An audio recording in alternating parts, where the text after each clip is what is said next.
Saudações! Na nossa aula de hoje iremos tratar da temática lidar com conflitos, dando continuidade à nossa programação da disciplina Gestão de Recursos Humanos em Unidades de Informação. Nós conversamos a respeito de conflitos na videoaula sobre trabalho em equipe, tratando do conflito que ele pode ser utilizado, pode gerar bons frutos, digamos assim, se ele é bem gerenciado. Então, hoje vamos tratar dessa temática, lidar com conflitos, trazendo, por exemplo, algumas técnicas para isso, para se lidar com os conflitos quando eles ocorrerem. Aqui eu trago para vocês uma figura, mostrando, por exemplo, um mediador de conflitos, que pode ser, por exemplo, um líder, um gestor, um mediador de uma equipe de trabalho que vai fazer justamente essa mediação, esse diálogo, procurando alternativas para solucionar de forma produtiva, de forma apaziguadora o conflito.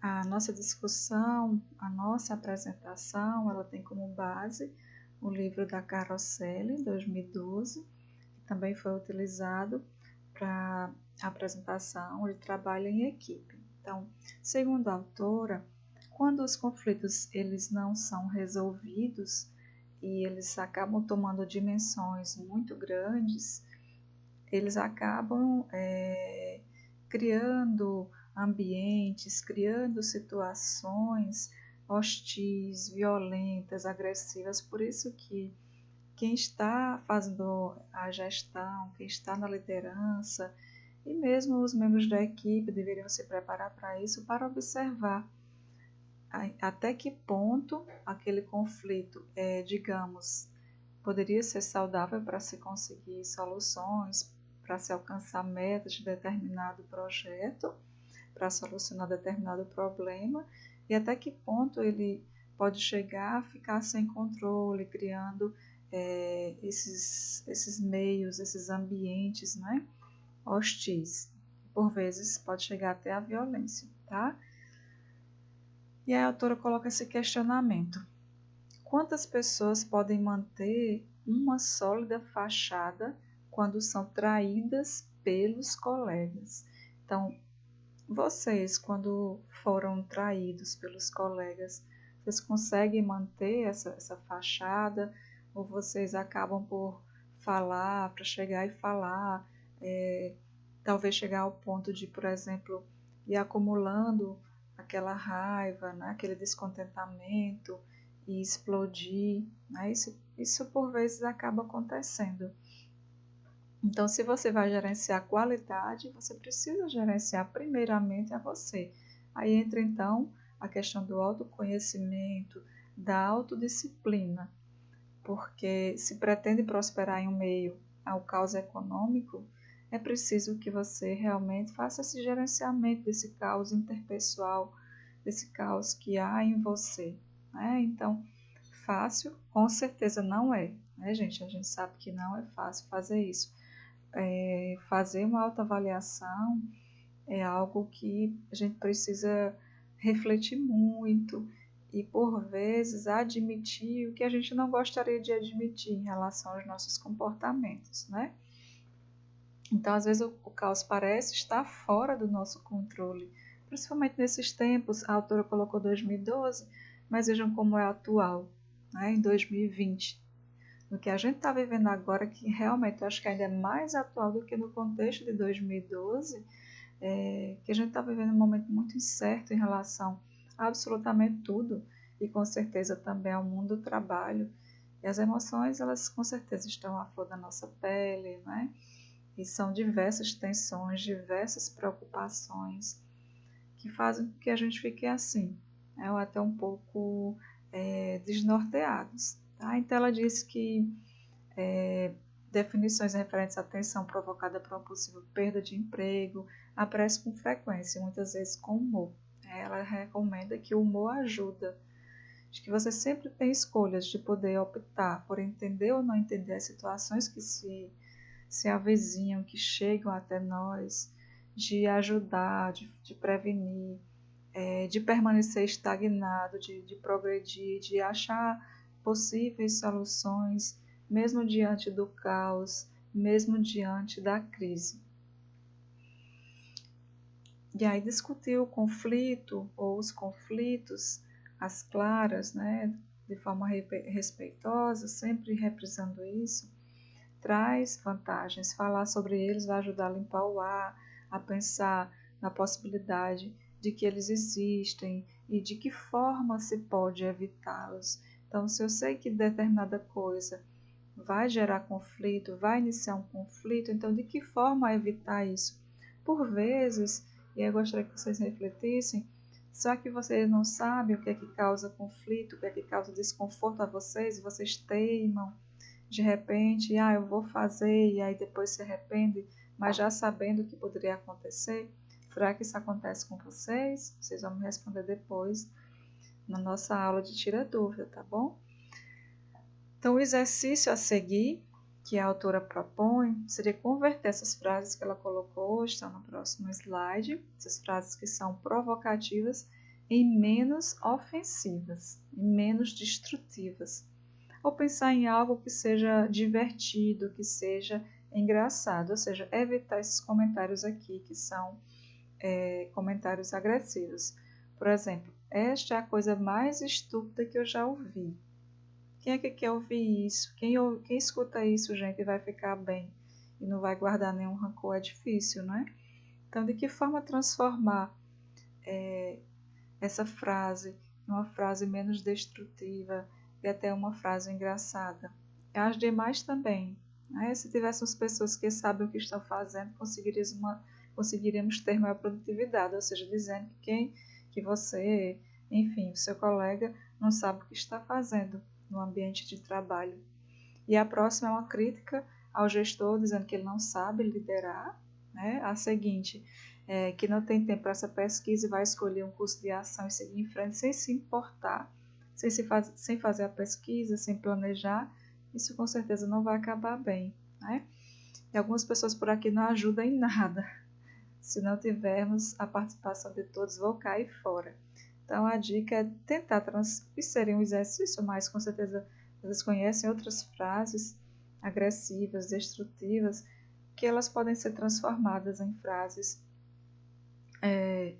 menos agressivas, tá bom? Então, o conflito no trabalho é difícil de ser definido e aferido, porque há pessoas que, por exemplo, podem considerar aquilo como conflito, a mesma situação, e outras não, podem entender como um comportamento mesquinho. Então, essas questões raramente são uma coisa ou outra. Elas vão apresentar multiplicidade de elementos e, em situações extremas, o conflito pode significar uma violência inaceitável. E essa violência, segundo especialistas, como ressalta a autora, né, a Caroselli, ela pode vir a ser minimizada por meio de colegas, por meio de colaboradores que estão atentos. Mas ao quê? Estão atentos a sinais, a comportamentos, a indícios que vão indicar, que vão demonstrar um potencial de violência. Tá? Então, eu observando enquanto colaborador, na minha equipe, na minha instituição, certos comportamentos que vão indicar possível, né, que tem um potencial de violência. Quais são esses comportamentos? São vários, podem até terem outros, além dos que foram enumerados aqui por Caroselli, tá?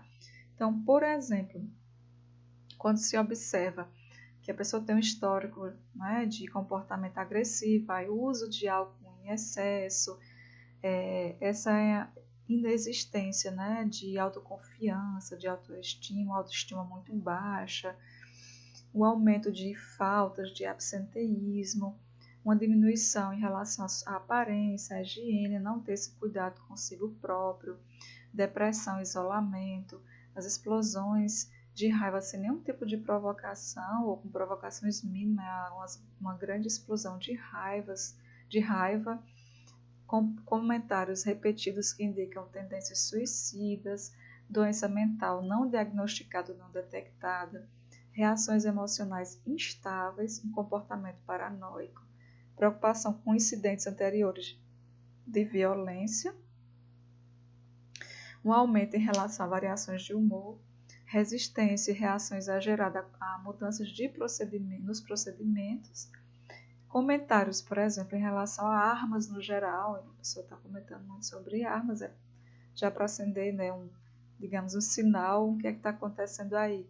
Violações em relação às políticas que a instituição tem, fascinação por filmes ou por qualquer outro tipo de publicação que por vezes a gente acaba visualizando no ambiente de trabalho que o colega está vendo cenas de violência, de sexo, e aumento de problemas domésticos. Então, assim, de acordo com a autora, são indícios que podem significar um potencial de violência no trabalho, quando surgem conflitos.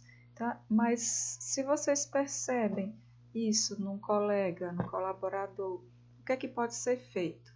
Eu vou observar, e aí o que é que eu faço? Eu preciso ter cuidado com essas informações também. Então, as escolhas que você pode fazer para reduzir é o esforço em entender esses comportamentos. E se tiver, tanto o seu como os seus colegas, Mas aí se tiver um potencial de ter resultados trágicos e acontecer alguma coisa muito séria, o que você deve fazer? Então, a recomendação é seguir as políticas da organização, que aí vão indicar como lidar, o que fazer com esse tipo de ação. E você pode chegar a comentar, vai depender muito do caso, da situação, da política, dos instrumentos que se tem dentro da instituição, para você conversar de repente com a autoridade, se for um caso, uma ouvidoria, ou um setor específico para isso. Ou seja, ficar atento a esses comportamentos e ver o que pode ser feito com muita cautela, muito cuidado, muito zelo, muita atenção para as repercussões de tudo que se vai falar.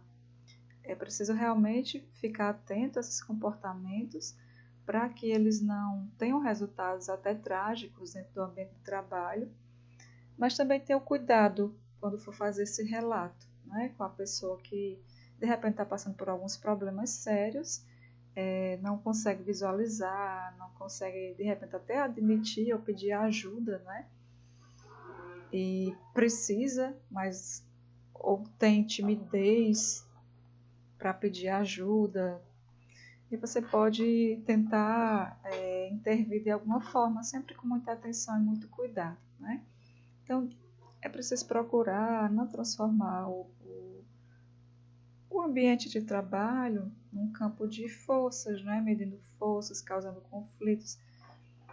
Fácil não é, gente, nós sabemos disso, O ser humano cada um com suas individualidades, com suas características, com suas personalidades. O desafio é constante para todos, no ambiente de trabalho.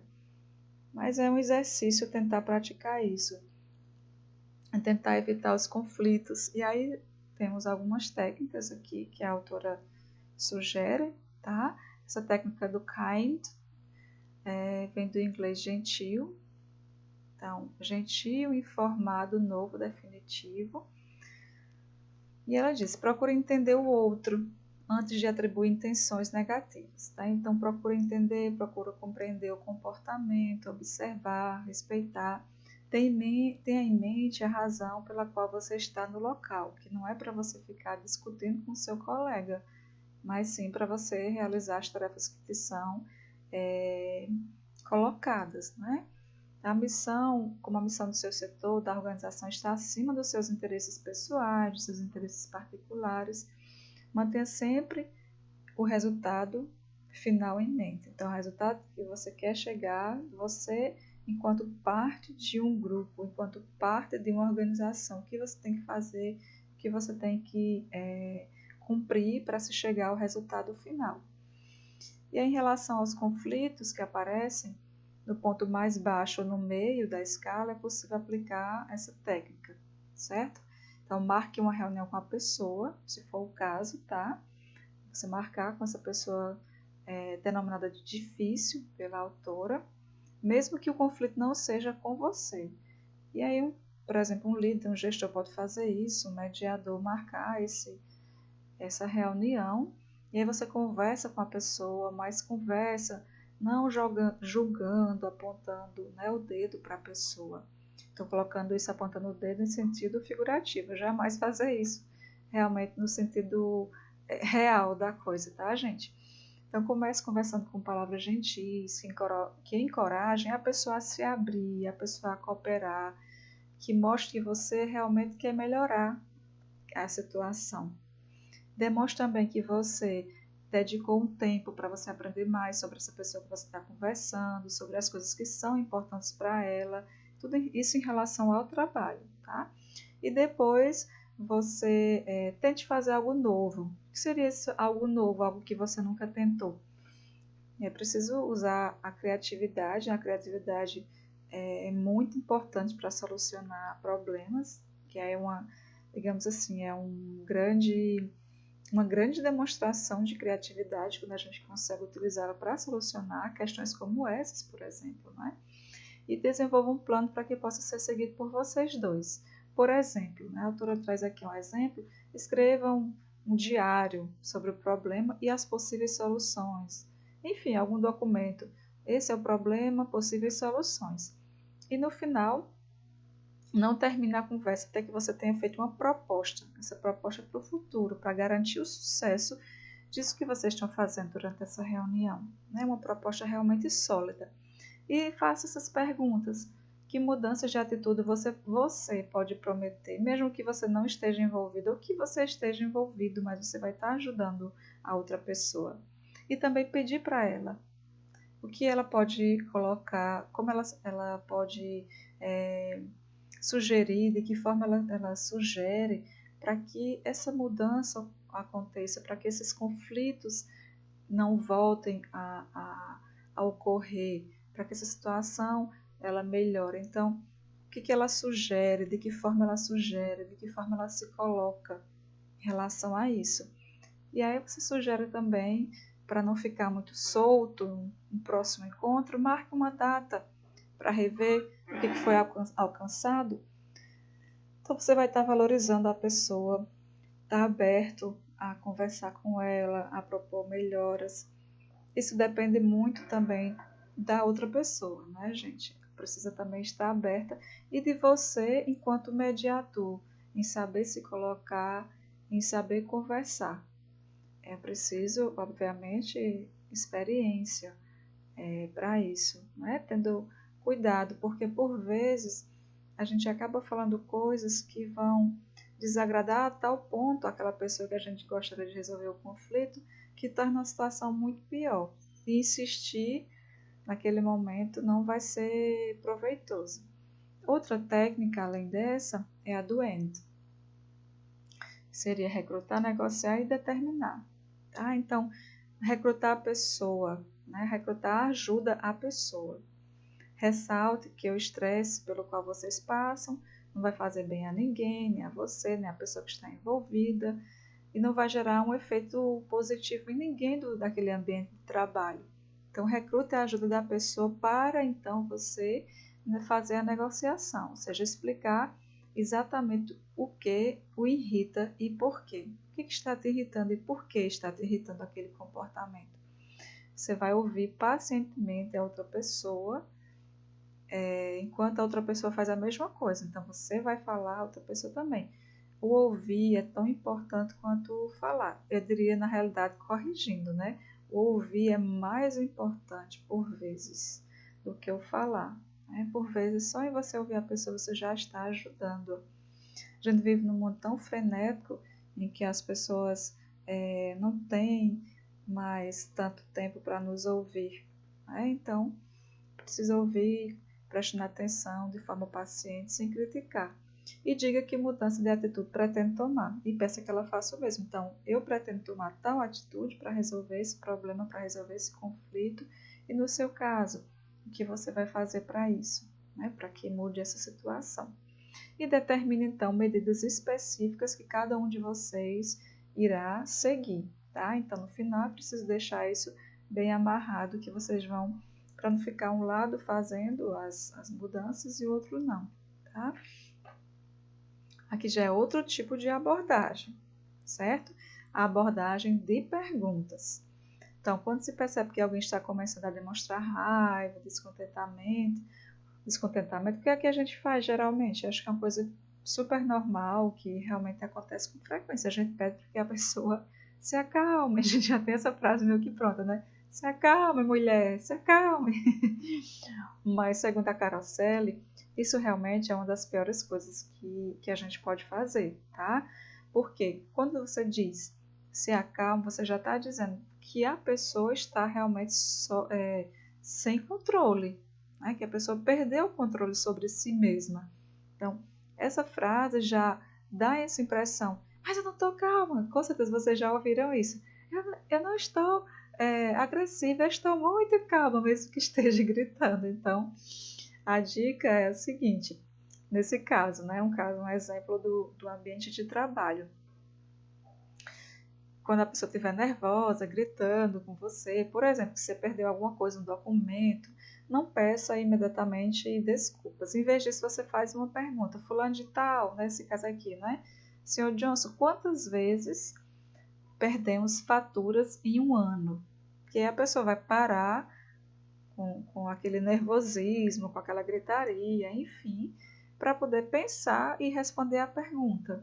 Aí você pode explicar que perder uma fatura é algo realmente muito raro, que você vai se esforçar para isso não ocorrer novamente, tá? Então, Peter Drucker, ele diz, né, o pai da ciência moderna de gerenciamento, ele diz, os verdadeiros líderes, eles sabem fazer perguntas, e são as perguntas realmente certas, saber fazer a pergunta certa no momento certo. É preciso, então, treinar e tentar manter um reservatório mental, né, dessas perguntas, para que vocês utilizem no momento que for preciso interromper um conflito, por exemplo, tá? Das respostas certas. Nesse caso, fazer as perguntas certas, para que você consiga interromper esse conflito. Então, vamos observar esse próximo diálogo para vocês compreenderem melhor ao que a autora está se referindo, tá bom? Então, vamos lá. Uso de perguntas por parte de Link ajuda a acalmar um possível conflito. Em vez de fortalecer, vai ajudar a acalmar esse conflito, porque assim, como dizem, dependendo do que se diz, você vai colocar mais lenha na fogueira, né? Então, por isso que é preciso observar que tipo de pergunta se faz para que não se torne pior, sem fazer nenhum tipo de piadinha ou de insinuação. Esse tipo de coisa só serve para piorar a situação, né? Fazendo insinuações ou com ironias veladas, são realmente estratégias negativas, tá bom, gente? Então, Arlene e Ling, esse diálogo, são os dois que estão estabelecendo. Arlene vai dizer, não gostei do modo como você lidou com a queixa daquela cliente. E o Ling pergunta, de que exatamente você não gostou? Para saber o que foi que aconteceu realmente. Você não mencionou as opções disponíveis na nova conta. Aí ele pergunta, mas me diga uma coisa, Arlene, você acha que eu fiz isso deliberadamente, que eu quis realmente fazer isso? E Arlene diz, não. Ele vai responder, você está certa. Foi um descuido da minha parte. Agora eu posso telefonar para ela informando sobre as opções ou enviar o catálogo que as descreve. Então, solucionou o problema. Não foi de forma deliberada, não foi porque ele quis fazer isso. Realmente foi uma coisa que ele tinha esquecido. Isso acontece muito. Eu posso dizer por mim, porque eu sou uma pessoa ultra mega esquecida, tá? Então, nesse caso, com essa técnica das perguntas, certo? Mas se ele não usasse essa técnica das perguntas, como é que seria esse diálogo? Que rumo tomaria esse diálogo? A mesma pergunta não, a mesma colocação a Arlene vai fazer. Não gostei do modo que você lidou com a queixa daquela cliente. E a Ling vai dizer, e eu não gosto da sua atitude. Começou já a esquentar. E a Arlene colocar a única coisa pior do que sua atitude é a sua incompetência no que se refere aos clientes. E ele vai esquentar mais ainda. Quem é você para falar isso? E a sua incompetência quanto aos erros em requisições? O que é que vocês acham? Até onde vai chegar esse diálogo? Imagina aí a situação. Então, por meio dessa técnica das perguntas, e claro, obviamente com perguntas respeitosas, perguntas que vão visar solucionar o conflito, não o contrário, o diálogo fechou ali na solução que o Ling apresentou, mas esse outro diálogo ele pode prosseguir aí por um tempo considerável, perdendo tempo, causando um conflito no ambiente de trabalho, tá?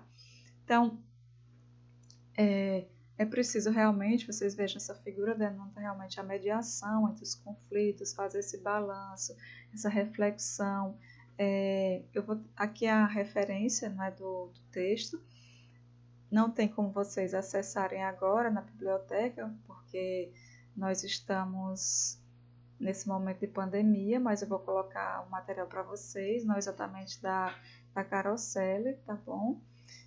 Quando a gente já tiver a possibilidade de fazer empréstimos e as coisas já estiveram retornado ao seu normal, digamos assim, vocês poderão consultar a obra original, tá bom? Então, eu gostaria que vocês pensassem, refletissem sobre isso, contassem casos durante a nossa aula de Tira Dúvidas sobre os conflitos que vocês já vivenciaram, como eles tiveram continuidade, se vocês utilizaram alguma técnica para que esse conflito não eclodisse, não se tornasse maior, ou se teve outros desdobramentos, tá bom? Então, vou aguardar esse momento para nós conversarmos melhor. É uma aula um pouco reflexiva e provocativa para vocês pensarem a respeito, tá? Então, forte abraço e até a próxima!